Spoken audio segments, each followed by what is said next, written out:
안녕하세요. 서울 아산병원 이비인후과 교수 안주호입니다. 오늘은 약간 민감할 수도 있는 주제를 가지고 이야기해 보려고 합니다. 저는 3차 병원에서 근무하고 있기 때문에 주로 1, 2차 병원에서 의뢰받는 환자를 진료하고 있습니다. 제 채널을 구독하시는 분은 잘 아시겠지만 저는 돌발성 난청 치료에 관심이 많은 이비인후과 의사라서 외래 진료 때 역시 돌발성 난청으로 치료받는 환자들이 많습니다. 대부분의 환자들이 1, 2차 병원에서 치료를 마치거나 치료 도중에 오시기 때문에 기존 치료 처방을 검토할 수밖에 없는데요. 많은 선생님들이 적절하게 진단과 처방을 해주셔서 대부분의 경우 다음 단계의 치료를 진행하면 되는 반면 돌발성 난청 진단이 맞는 것인지 애매한 치료 약물 때문에 처음부터 다시 시작해야 할지 반복하기에는 환자에게 무리가 될지 고민이 되는 경우도 있습니다. 그래서 이번 동영상에서는 환자의 입장에서 갑자기 안 들려서 병원을 방문했을 때 반드시 체크해야 하실 내용에 대해서 말씀드리겠습니다. 우선 돌발성 난청이 맞는지에 대해서 정확한 진단을 내리는 것이 중요하겠죠. 돌발성 난청의 의학적 정의는 3일 이내에 발생한 연속된 3개의 주파수에서 정상에 비해 30dB 이상의 난청입니다. 정확한 진단을 위해서는 청력 검사 시설이 갖추어진 이비인후과를 방문하는 것이 중요하겠죠. 더욱이 골도 청력과 기도 청력 검사를 통해 기골도 청력차가 존재하는지 확인해야 합니다. 예를 들어서 심한 감기 뒤끝에 고막에 고름이 차 있다면 단순한 기도 청력 검사만으로는 난청이지만 달팽이관의 기능을 의미하는 골도 청력은 정상이겠죠. 그래서 방문하는 이비인후과에서 기도와 골도 청력을 모두 제대로 검사받을 수 있는지 확인하세요.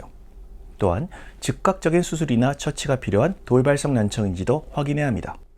외림프 누궁처럼 갑자기 무거운 물건을 들거나 머리에 압력이 올라가서 달팽이관에 금이 간 경우 심한 어지러움과 급격히 진행하는 난청이 있고 뇌경색의 초기 증상으로 돌발성 난청이 발생할 수도 있습니다. 돌발성 난청으로 진단받은 경우 스테로이드 처방이 적절하게 이루어지는지 확인해야 합니다. 전신 스테로이드는 양날의 검과 같아서 속쓰림, 불면증부터 고관절 괴사에 이르기까지 다양한 부작용을 일으킬 수 있죠. 그래서 부작용을 우려해서 저용량의 스테로이드를 처방하는 병원이 있습니다. 여기서 저용량 스테로이드는 일반적으로 20mg 이하인 스테로이드로 정의합니다. 이 경우 청력이 회복되면 다행인데 회복되지 않은 경우가 애매해집니다. 꼭 스테로이드 용량이 적어서 회복이 안 된 것은 아니겠지만 표준 용량인 60mg으로 다시 시작하자니 스테로이드 부작용 위험도가 올라가고 그냥 지켜보거나 고실내 스테로이드 요법으로 넘어가자니 아쉬움이 남는 것이죠. 그래서 스테로이드 처방을 받을 때 스탠다드 용량인 60mg으로 처방받으시고 적게 처방받는 경우 그럴 이유가 있을 테니까 물어보시기 바랍니다.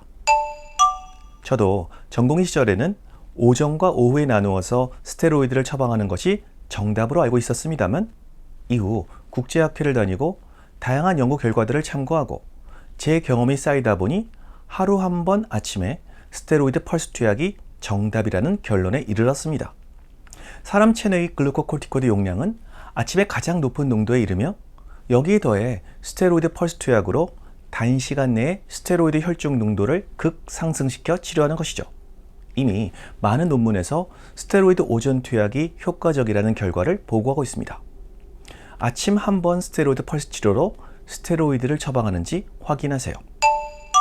급성 저음성 난청의 경우 내림프 수종, 즉 달팽이관 내부의 림프액의 압력이 급격히 상승해서 저음역을 담당하는 유모세포의 기능 저하로 인해 발생할 수 있습니다.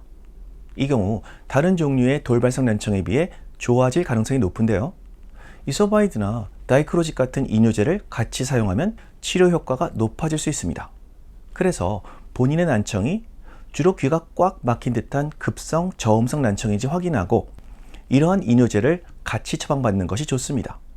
물론 저염식, 맵거나 너무 단 음식을 피하는 등의 식이요법 역시 매우 중요합니다.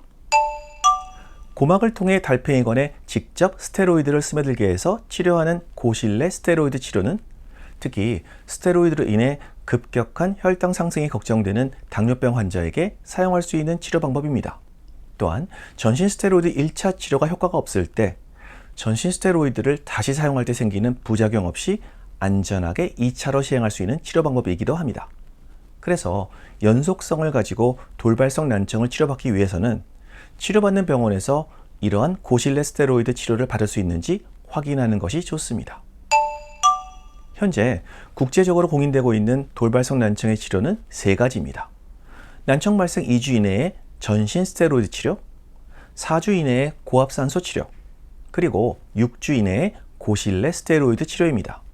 이 중 고압산소 치료는 평균 청력 80dB 이상의 심한 난청에서만 급여가 인정되고 있지만 점차 적용 범위가 넓어질 것으로 기대하고 있습니다. 특히 70dB 이상의 심한 돌발성 난청이 발생한 경우 4주 이내에 고압산소 치료를 받는 것이 효과적이기 때문에 고압산소 치료에 대해서 해당 병원에 문의하고 필요한 경우 치료받을 수 있는 병원으로 안내받으실 것을 권유드립니다. 그리 오래전은 아닌데 지역 이비인후과 의사회에 돌발성 난청의 최신 치료를 주제로 강의한 적이 있었습니다. 강의를 마치고 해당 지역 이비인후과 원장님들과 저녁 식사를 하며 이런저런 이야기를 나누었는데요. 한 원장님께서 최신 지견에 대한 강의를 잘 들었다면서 감사 인사를 하시고는 이어서 그래도 지금 하고 있는 치료 방법을 바꾸기는 쉽지 않을 것 같다고 말씀하시는 것을 듣고 몇 가지 생각을 하게 되었습니다.